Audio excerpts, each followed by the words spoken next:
తాకట్లో ఉన్న బంగారాన్ని విడిపించలేక వడ్డీల మీద వడ్డీలు కడుతూ ఇబ్బంది పడుతున్నారా? అయితే ఇప్పుడే సంప్రదించండి శివ గోల్డ్ కంపెనీ. మీ నమ్మకానికి మా హామీ శివ గోల్డ్ కంపెనీ.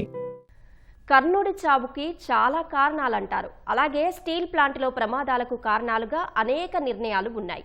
ఉత్పత్తిపైనే లక్ష్యం పెట్టుకున్న RINL యాజమాన్యం నిర్వహణను మాత్రం నిర్లక్ష్యం చేసింది.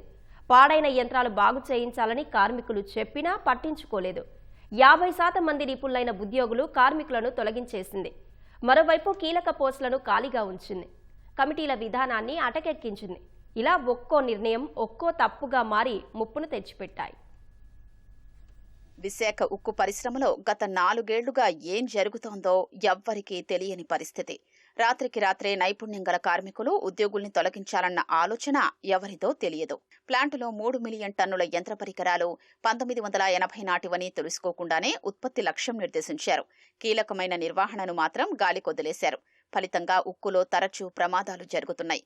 అంతిమంగా యాజమాన్య నిర్ణయాలు, నిర్వహణలో నిర్లక్ష్యమే ప్రమాదాలకు ప్రధాన కారణమని తెలుస్తోంది.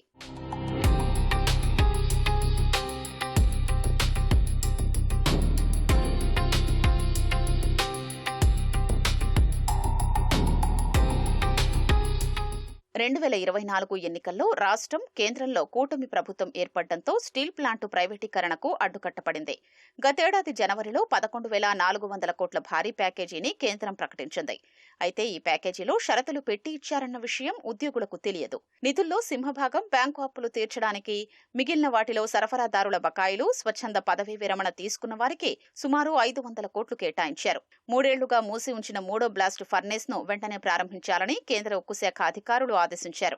అప్పటి వరకు పనిచేయని విభాగాల్ని, అప్పటికే పాడైన కీలకమైన కోక్ ఓవెన్ విభాగానికి ఎలాంటి మరమ్మతులు చేయలేదు. అధిక ధరలకు ముడి సరుకును బయట మార్కెట్లో కొనుగోలు చేసి అనుకూలంగా లేని వర్షాకాలం ముందు ఫర్నేస్ ను ప్రారంభించారు.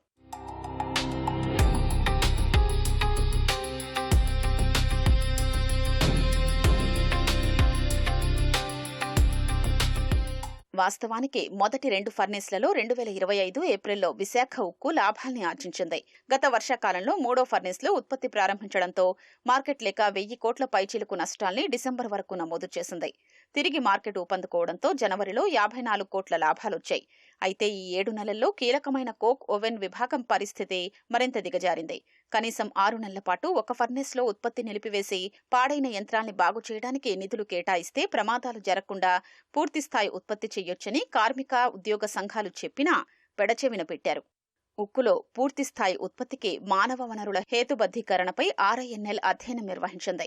9,500 మంది ఉద్యోగులు సరిపోతారని లెక్కగట్టారు. తదనుగుణంగా 50% మంది నిపుణులైన అధికారులు, కార్మికుల్ని తొలగించేశారు. VRS పేరుతో కొందరిని సాగనంపారు. దేశంలో ఎక్కడా లేని విధంగా ఉత్పత్తి ఆధారంగా జీతాల చెల్లింపులు గతేడాది నవంబర్ నుంచి ప్రారంభించారు. ప్రధాన విభాగాల్లోని అధికారులు 12 గంటలు విధులు నిర్వహించాలని ఆదేశాలిచ్చారు. ప్లాంటులో జనరల్ మేనేజర్లు 50 మంది ఉండాల్సి ఉండగా ఒక్కరే ఉన్నారు. 15 మంది ఎగ్జిక్యూటివ్ డైరెక్టర్లు ఉండాల్సిన చోట 4 ఏళ్లుగా ఒక్కరూ లేరు. కీలకమైన డైరెక్టర్ పర్సనల్ పోస్టు ఖాళీగా ఉంది. గతంలో భద్రత, ప్రొడక్షన్, షాప్ ఫ్లోర్ కమిటీలు అన్ని విభాగాల్లో పనిచేసేవి. ఈ కమిటీల్లో కార్మికులు, అధికారులు సభ్యులుగా ఉండేవారు. ఎక్కడ ప్రమాదం జరిగినా మునుముందు అలాంటివి జరగకుండా సలహాలు, సూచనలు ఇవ్వడమే కాకుండా అవి అమలయ్యేలా చేసేవారు.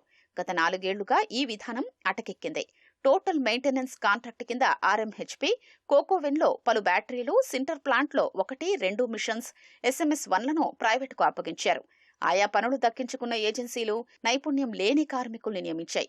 ఈ SMS-1లోనే ఇప్పుడు ప్రమాదం చోటు చేసుకుంది.